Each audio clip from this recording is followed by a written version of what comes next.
नमस्कार दोस्तों, न्यूज पर आपका एक बार फिर से स्वागत है। आज की बड़ी खबर, महिला आरक्षण बिल पर सियासी संग्राम तेज। प्रधानमंत्री नरेंद्र मोदी के राष्ट्र के नाम संबोधन के बाद अब विपक्ष ने मोर्चा खोल दिया है। खास तौर पर शिवसेना यूबीटी की सांसद प्रियंका चतुर्वेदी का बयान चर्चा के केंद्र में है। प्रधानमंत्री मोदी ने 18 अप्रैल को देश को संबोधित करते हुए कहा कि पूरी कोशिशों के बावजूद नारी शक्ति वंदन अधिनियम संसद में पास नहीं हो पाया। उन्होंने विपक्षी दलों पर निशाना साधते हुए आरोप लगाया कि महिलाओं के सशक्तिकरण को जानबूझकर रोका गया। पीएम मोदी ने अपने संबोधन में कहा, नारी के लिए सम्मान का दिन था, लेकिन विपक्षी पार्टियों ने सपोर्ट नहीं किया। कुछ महिला सांसद तो बिल गिरने के बाद तालियां बजा रही थीं। परिवारवादी पार्टियों को डर है कि अगर महिला सशक्त हो गई तो उनका वर्चस्व खत्म हो जाएगा।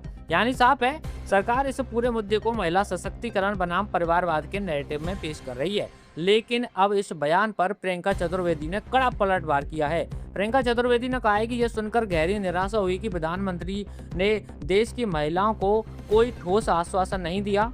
2023 में जो कानून सभी दलों ने पास किया था, उसे जनगणना और परिसीमन से अलग यानी डी लिंक करने की बात नहीं कही गई। अगर ऐसा किया जाता तो यह कानून 2029 तक लागू हो सकता था। यहाँ ध्यान देने वाली बात है कि प्रियंका चतुर्वेदी सिर्फ सरकार की आलोचना ही नहीं कर रही, बल्कि लागू करने की टाइमलाइन और प्रक्रिया पर भी सवाल उठा रही हैं। दरअसल महिला आरक्षण बिल, जिसे नारी शक्ति वंदन अधिनियम कहा गया, का उद्देश्य लोकसभा और राज्य विधानसभाओं में महिलाओं के लिए 33% सीट आरक्षित करना है।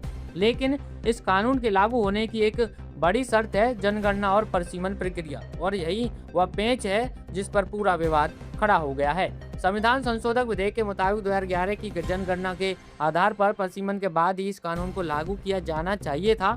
साथ ही लोकसभा सीटों की संख्या 543 से बढ़ाकर 850 तक करने का प्रस्ताव भी सामने आया। यानी जब तक नई जनगणना और परिसीमन नहीं होगा, तब तक महिला आरक्षण लागू नहीं होगा। अब विपक्ष का आरोप है कि सरकार जानबूझकर इस प्रक्रिया को लंबा खींच रही है, जिससे महिला आरक्षण तुरंत लागू न हो सके। वहीं सरकार का कहना है कि यह एक संवैधानिक प्रक्रिया है और इसे सही तरीके से पूरा करना जरूरी है। अब बात करते हैं उस बड़े राजनीतिक मोड़ की, जिसने इस मुद्दे को और गर्मा दिया। लोकसभा में जब इस संविधान संशोधन विधेयक पर वोटिंग हुई तो विपक्षी दलों ने इसके खिलाफ मतदान किया, जिसके चलते यह बिल पास नहीं हो सका। लेकिन दिलचस्प बात यह रही कि प्रियंका चतुर्वेदी ने अपनी ही पार्टी के रुख से अलग जाकर अफसोस जताया। उन्होंने कहा कि यह उन महिलाओं के लिए दुखद दिन है जो संसद और विधानसभा में खुद को देखने का सपना देख रही थी।